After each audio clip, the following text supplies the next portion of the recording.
Hello and welcome to Spectrum News at 2. I am Beto O'Brien coming to you live from the beautiful hills of Ibiakorua. Let's take a look at the headlines. Presidency says security architecture under reformation. States warn federal government not to tamper with Paris Club loan funds. Sri Lanka protests resume over fuel price hike. Details of these stories and more in a moment.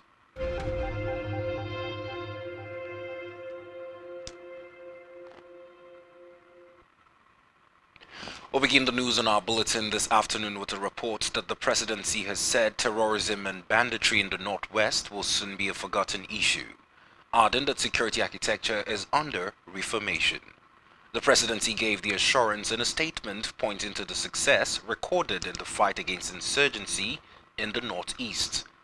The presidency said the escalation of terrorist activities in the Northeast would also be brought under control very soon. Reports also say there is an ongoing re-equipment and reorganization of the security and intelligence forces as part of measures to aid in the fight against terrorism. Away from that, after successfully restoring life back to the National Stadium Abuja, the federal government is set to do the same for the Surulere National Stadium in Lagos. Minister of Sports Sunday Dare on Monday said the President Muhammadu Buhari's administration is committed to bringing back the lost glory of the sports arena. Dare stressed that the ongoing rehabilitation was part of his public-private partnership model on infrastructures across the country. Meanwhile, the federal government has declared its interests to collaborate with non-profit organizations, state water agencies, river basins and other stakeholders and development partners to consolidate efforts in mitigating the pressures from exploitation, contamination and climate change on groundwater. Minister of Water Resources Suleiman Adamu made this call in Abuja. Adamu, who was represented by the Permanent Secretary Ministry of Water Resources Didi Walson Jack, while stating that groundwater has a huge impact on the Nigerian economy due to its widely domestication and use for agriculture and industrial supplies, said 60% of the Nigerian population depended primarily on groundwater as a major drinking source, while over 70% of the people living in the suburbs majorly depend on it for survival.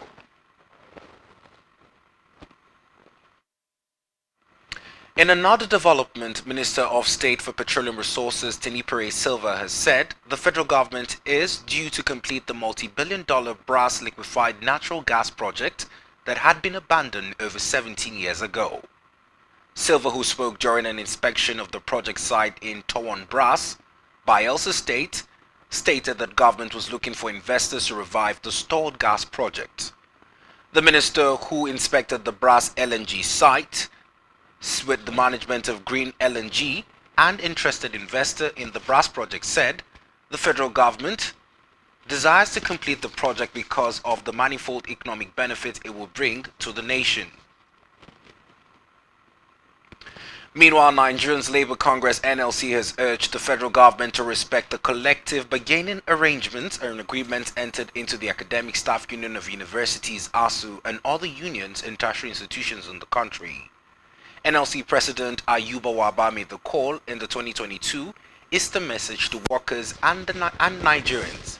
According to him, millions of Nigerian university students, especially those attending public citadels of higher learning, are celebrating Easter outside the precincts of their campuses. Waba therefore called on the federal government to honor its agreements to ensure students return.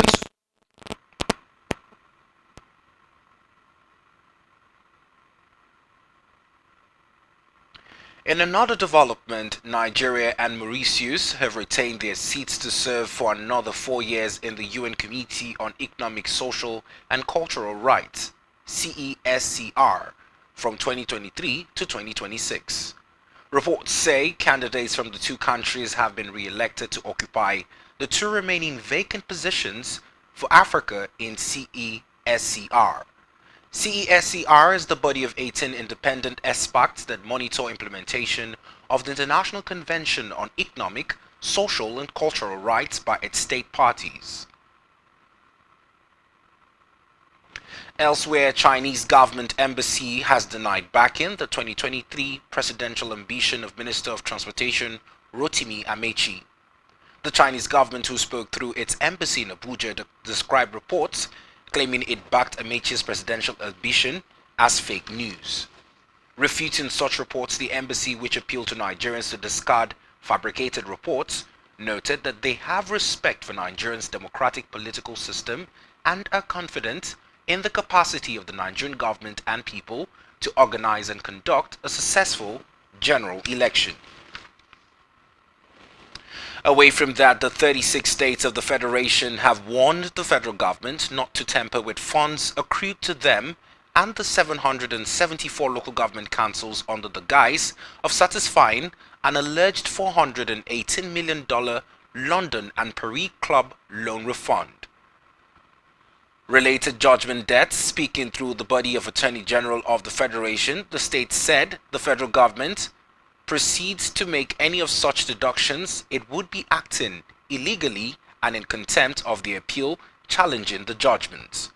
The governors gave the warning in a letter as part of their response to a November 11, 2021 letter from the Minister of Finance, Budget and National Planning advertising the commencement of the deduction of the liquefaction of the alleged judgment debts. Elsewhere, the Lagos State Police Command is ready to engage the assistance of international criminal police organizations on investigations into the alleged sexual abuse of a female student of Christian schools by her male colleagues.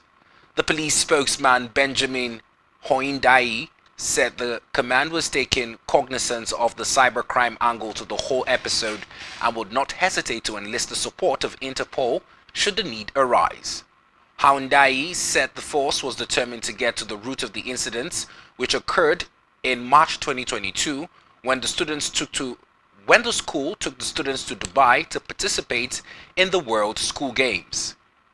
He said for holistic and unbiased investigation, the command will be working with relevant ministries, departments and agencies and non-governmental organizations on the case. Away from that, the National Board for Technical Education (NBTE) has decried the inadequate funding of polytechnics by the federal government and state governments. The Technical Education Regulatory Agency said the inadequate funding of polytechnics was responsible for the lack of adequate technical workforce in the country.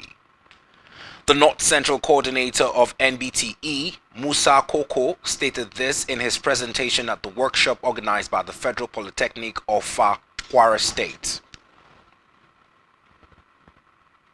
In another development, retirees and workers of the Nigerian Railway Corporation (NRC) have kicked against plans by the management to eject them from their quarters, despite a court order restraining it from doing so.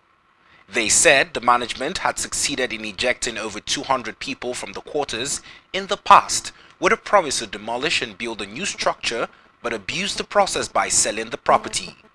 Workers who spoke with newsmen in Kano on the current attempt to eject them from the remaining 5 blocks called on the federal government, Economic and Financial Crimes Commission (EFC), as well as Independent Corrupt Practices and Other Related Offences Commission (ICPC) to wade in by investigating the continuous sales of their quarters. In Africa, President Cyril Ramaphosa has declared a state of national disaster in South Africa. This comes a week after terrible floods reportedly left at least 443 people dead in Durban.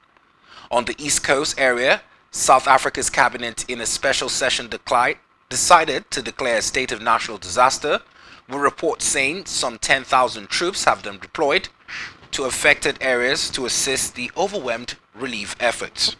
It is clear that there are other areas of the country that need emergency intervention as well.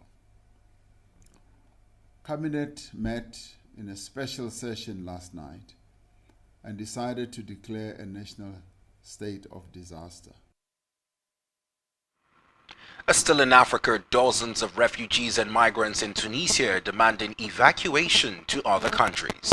The refugees, mostly survivors of illegal immigration attempts by sea to Europe, have been staging a sit-in front of the office of the United Nations High Commission for the refugees in Tunisian capital Tunis since Saturday to comply and complain verbal and physical abuse experienced in Tunisia. Meanwhile, statistics from the Tunisian Forum for Economic and Social Rights says the Tunisian Coast Guard intercepted 25,657 migrants attempting to cross the Mediterranean in 2021, almost double the number from the previous year. Still to come on our news bulletin this afternoon, Eagles avoid Senegal, Ghana, Egypt as AFCON draw holds. Stay with us.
Thanks for staying tuned to Spectrum News at this hour.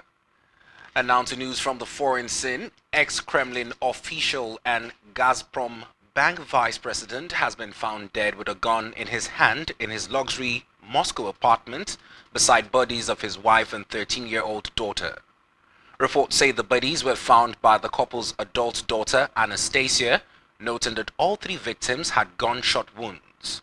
Meanwhile, Moscow and police have said they are keeping an open mind on the 14th floor massacre as the shootings was carried out with an Aviev pistol, adding that Anastasia had gone to the apartment when she failed to contact her family.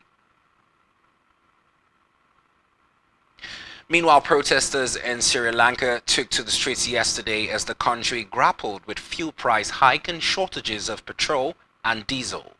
Monday's protest came as the biggest fuel price hike was put in place, rising diesel prices by 64% and petrol by 33% per litre.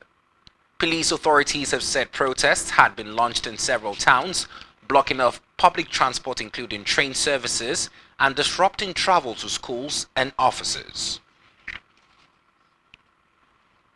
Still on the foreign scene, the UK is set to send high-tech armored vehicles with anti-aircraft missiles to take on Russian jets and helicopters.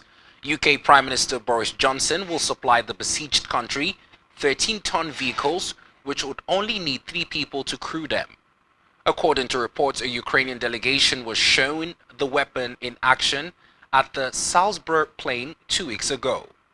Experts say the addition to the Stormers to the war was the best kit sent by Ukrainian allies yet. Away from that, Harry and Meghan have been invited to appear in the Buckingham Palace balcony during the Queen's Platinum Jubilee celebrations. As the Prince broke his silence on his secret olive branch meeting with the elderly monarch last Thursday, the Duke of Sussex said it was great to see his 96-year-old grandmother during a quick stop off at the Windsor Castle, where he also met his father, Prince Charles. And now to news from our business scenes, where the International Monetary Fund IMF has warned the debt accumulated by businesses and individuals worldwide could slow economic recovery from the pandemic crisis. It could be recalled that the government had taken exceptional measures to support their economies as the COVID-19 pandemic spread 2 years ago, including rolling out debt repayment suspensions or offering large-scale loans. The Washington-based crisis lender, however, said the programs resulted in high debt levels for some sectors, including those most disrupted by the virus, like tourism and restaurants, as well as low-income houses. It added that for struggling sectors, government could offer aid to prevent bankruptcy or provide incentives for restructuring rather than liquidation. Also in our business news this afternoon, as controversy continues to surround the introduction of 15% national automobile commission levy imposed on imported used vehicles by the Nigerian Customs Service, car dealers have threatened to close their stores this week. The Nigerian Customs Service had recently introduced a 15% national automobile commission levy on used imported vehicles, a decision which did not go well with clearing agents in the country's maritime sector.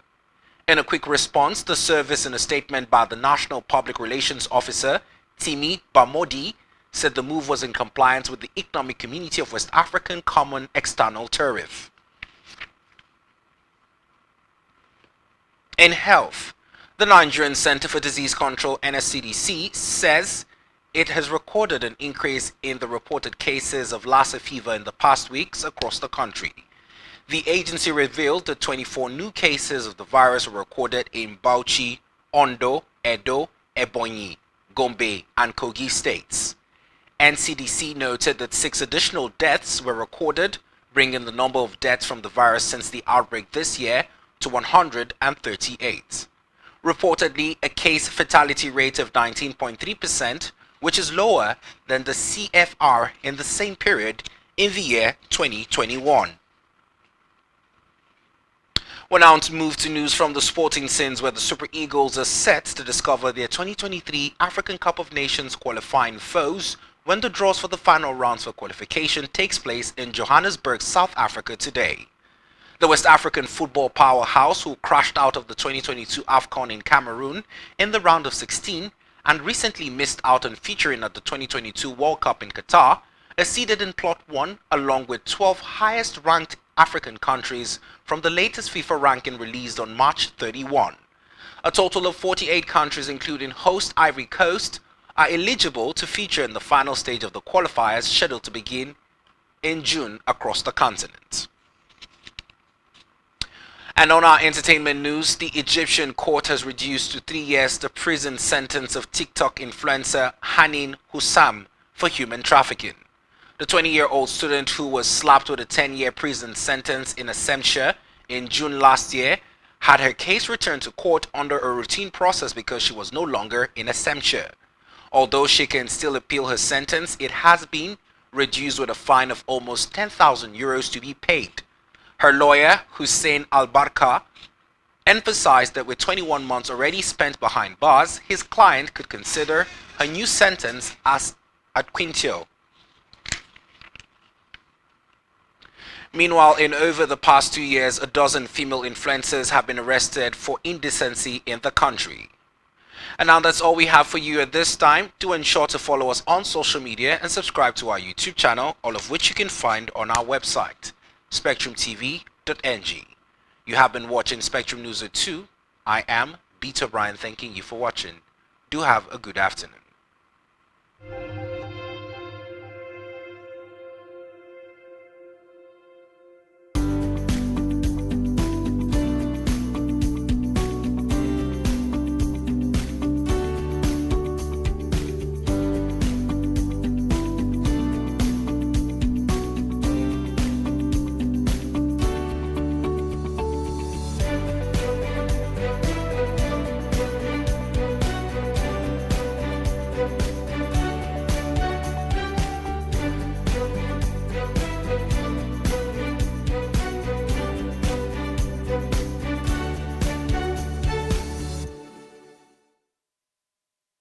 It's Bakam, now so you lucky my heart. Oh. That's how you lock my heart. Bakam, Bakam, Bakam, now so you lucky.